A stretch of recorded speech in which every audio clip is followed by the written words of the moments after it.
This will be a day long remembered. Now I am the master. Welcome to another episode of Legends and Theories. And welcome to a video that was inspired by something I originally wanted to do, but I just couldn't find a way to do it without feeling like it could get too controversial, and I don't want to do that. So initially I wanted to break down the quote about with Gandalf talking about death and not killing people, but I just feel like because of current events it's just too messy to deal with, and I just don't want to have to deal with that. So instead, I'm going to look at it in a different way. I'm going to look at how bad things could have got if Gollum was killed by Bilbo. And this is still a way to talk about the topic without having to go into the far more controversial stuff about the morality of murder or anything. Because that's ultimately what that quote is about.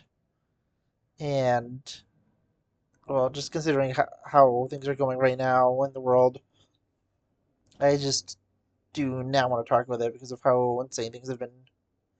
But going into this specific scenario, we would have Bilbo deciding to have pity on Gollum and to take that from him doing that and deciding to kill him to make sure that he could escape. And, well, that would immediately change things because it would have the ring of a darker influence over him.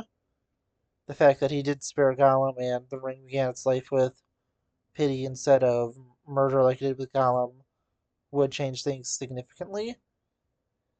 And you could easily just say that it causes Bilbo to be more greedy. He decides not to go and take the Arkenstone to save his friends, and everyone gets seriously wiped out in the battle of like three armies before the battle of five armies begins. And by the time the orcs show up, that there's just been so many casualties on the sides of both the dwarves and elves and men that the orcs easily take the Lonely Mountain, and Bilbo is killed, or he manages to escape and gets nothing and becomes like another Gollum creature, or I don't know. I feel like it's a little going to more extremes. I think that the corruption would still have its influence on him slowly, and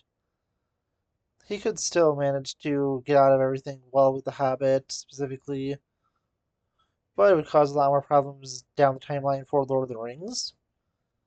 And with that, the most important thing is that Sauron doesn't know that his ring has been found. He thinks it's still lost and there's no real point in looking for it. So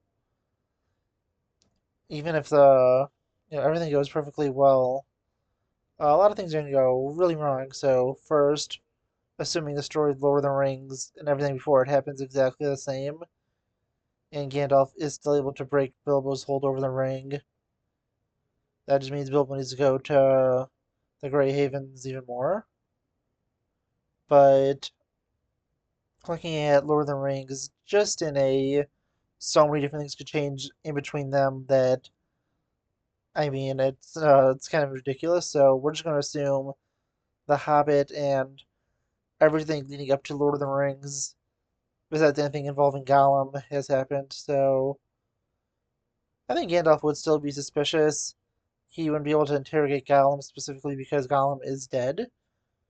But I think he still finds the documents, and maybe it even takes a few more years, but Sauron may not go as quickly with his plans because, well, he doesn't know that his ring has been discovered. And this would also change other things. He wouldn't be sending the ring wraiths out after the ring, but once Gandalf realizes it's been found, he would still send Frodo to Rivendell, and there they'll have their debate about what to do with the ring and will still make the decision to destroy it. And well, which is assuming also that everyone that as the original council was at this council, even though it may take place a few years later, possibly. And we're just gonna say it just takes place over the exact same amount of time, just to make things simple enough. And then they go on the quest, and everything goes the same until the breaking of the Fellowship. Well, not really until it was held just after it, where Frodo and Sam go off on their own, and well, they'll just die in the Emma Wheel and never make it any further because they were completely lost. And just to play, if they keep going along, there's no way they could ever destroy the ring because, well, they keep running into a bunch of different obstacles. There's the fact that they would never even be able to enter into Mordor because, well, their best idea was to go to the Black Gate, and assuming they make it there, Gollum was completely right that they'd be caught. There's no way they could get in that way. And, yeah, well, Shelob's lair kind of sucked. It was definitely maybe not the best way, but probably one of the most practical ways to get through.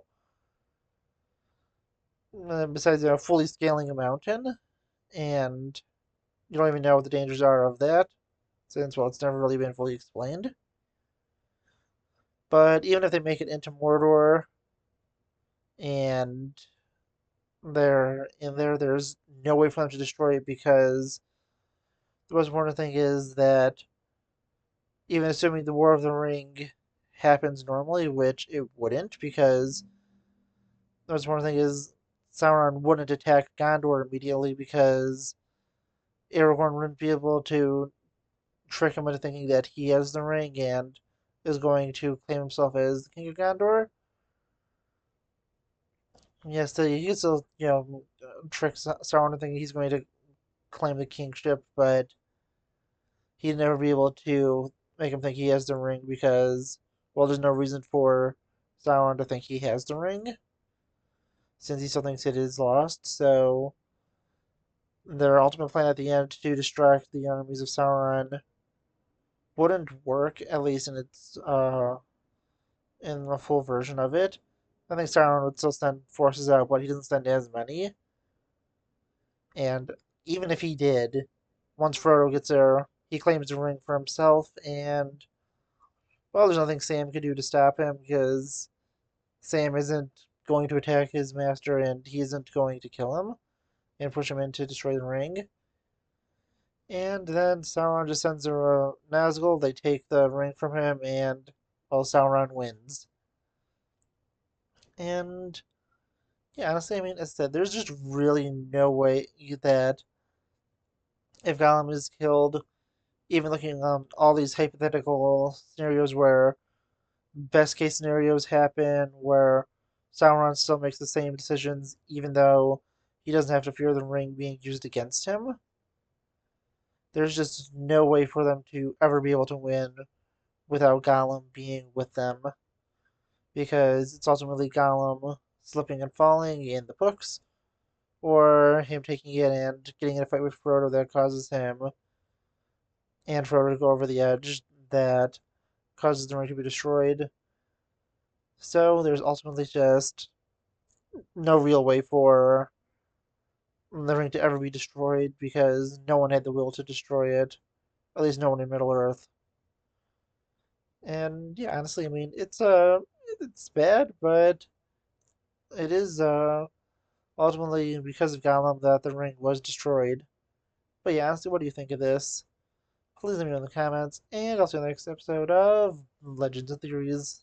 Thank you for watching this episode of Legends and Theories. Please subscribe, like the video, share the video, leave a comment, check out the video on screen, and may the Force be with you.